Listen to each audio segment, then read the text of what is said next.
This is Gary Attenso with CNTV, Consumer News Television, and we are downtown Parker, Colorado. We are at Poor Richard's Bookshop, which is located right here in the busy little plaza here, downtown Parker. Richard, you have been in this location now for how long? For about 15 months. We opened Labor Day a year ago. Excellent. And you came, this isn't your first shot at bookstores now, is it? No, I brought a bookstore with me from just south of Wichita, Kansas. Excellent. And what brought you over here to Parker? Basically grandchildren. And the fact that Parker didn't have a bookstore. Oh, interesting. Parker's a rather big community not to have a bookstore in place.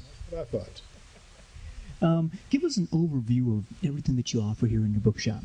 We have new and used books. And we cover pretty much all genres of books. We can also do special orders if there's a book that a person doesn't have. People don't normally realize that there's over 135,000 titles published every year. That's different titles. So the chances of me having a specific title, on especially an obscure title, is going to be slim. But I can order books or help people find books if there's something they really want. And then with the used books, you can save money by buying a used book, recycle the books.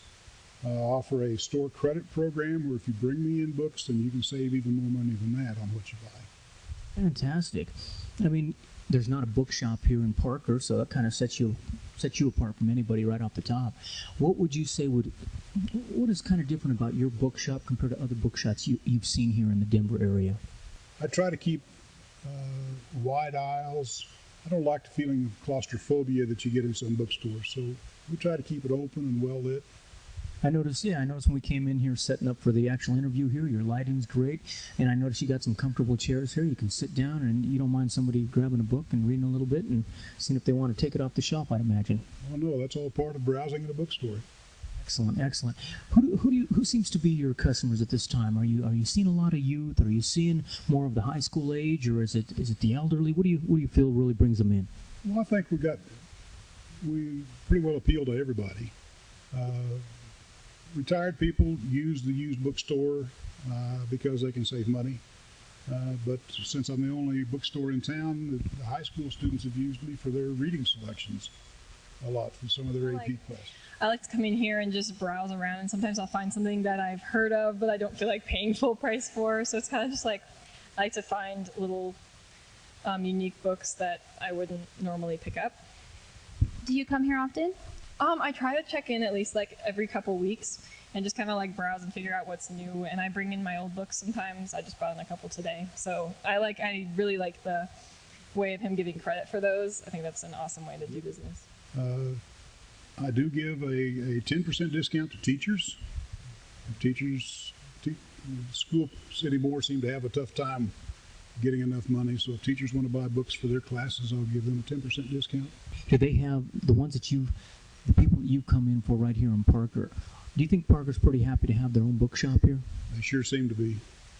I would think so. I mean, Parker's, like I say, a very big community, and not to have a little bookshop in place to serve the community, I think is a great asset you're actually bringing to the community here. Now, you said you're able to order books for customers. How long does a book like that, something to come in once they order it? From the time the order's sent out, it's supposed to take 3 business days. So I normally say allow a week. In a perfect world, it's 3 days? Yeah, right. Anything besides books that you've got here in the shop?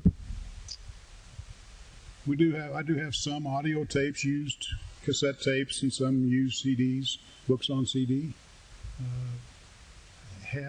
Still have a few children's puzzles. I used to carry the Melissa and Doug brand children's puzzles, but I've kind of gotten away from that, but I still have some of those on hand.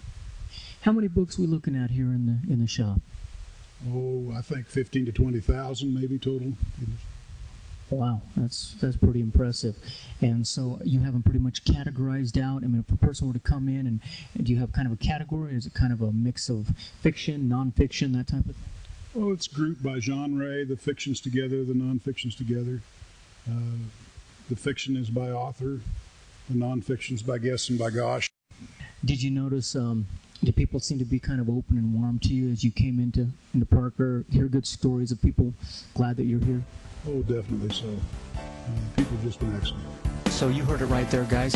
It's basically Poor Richard's Bookshop downtown in Parker. You see on the bottom of the screen there the actual address is right there, as well as the phone number. So you want to come down and delve into a book.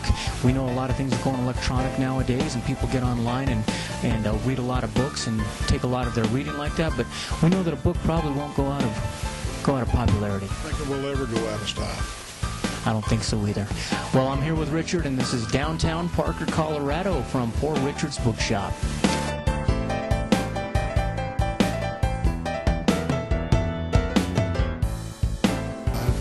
I like books. I like people coming down and see me.